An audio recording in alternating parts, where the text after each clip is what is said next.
धरणात बुडालेल्या युवकाचा मृतदेह शोधून बाहेर काढण्यात पिंजर येथील पथकाला यश।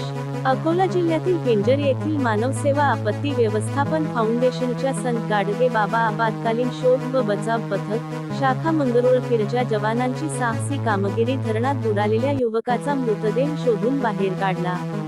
कारंजा ग्रामीण पोलीस ठाण्याचे सचिन इंगोले यांनी दिलेल्या माहितीनुसार वाशिम जिल्ह्यातील कारंजा तालुक्यातील बारवा कोहर येथील धरणात एक युवक बुडाल्याची माहिती आज सकाळी पिंजर येथील मानवसेवा आपत्ती व्यवस्थापन फाउंडेशनच्या संत गाडगे बाबा आपत्कालीन शोध व बचाव पथकाचे प्रमुख दीपक सदाफळे यांना देऊन तात्काळ सर्च ऑपरेशन करिता पाचारण केले। क्षणाचाही विलंब न करता मंगरुळपीर शाखेचे आपले सहकारी अतुल उमाळे, गोपाल गिरे, गोपाल जयस्वाल, शिवा अडात, सागर डहाके यांना आज घटनास्थळी पाठविले आणि तात्काळ सर्च ऑपरेशन चालू केले असता आज मे 23 रोजी दुपारी 3 वाजताचे दरम्यान अथक प्रयत्नांनंतर धरणातील मृतदेह बाहेर काढून पोलिसांच्या ताब्यात दिला।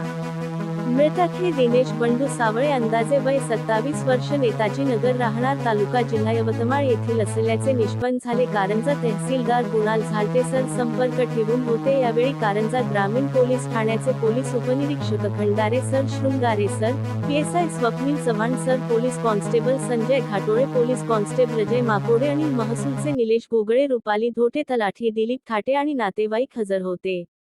तसेच जिल्हा आपत्ती व्यवस्थापक अधिकारी शाहू भगत साहेब संपर्कात होते, अशी माहिती पथक प्रमुख दीपक सदाफळे यांनी दिली आहे। प्राप्त मिळालेल्या माहितीनुसार कारंजा अस्मिता न्यूज नेटवर्क करिता महेंद्र गुप्ता, मुख्य संपादक, कारंजा लाड।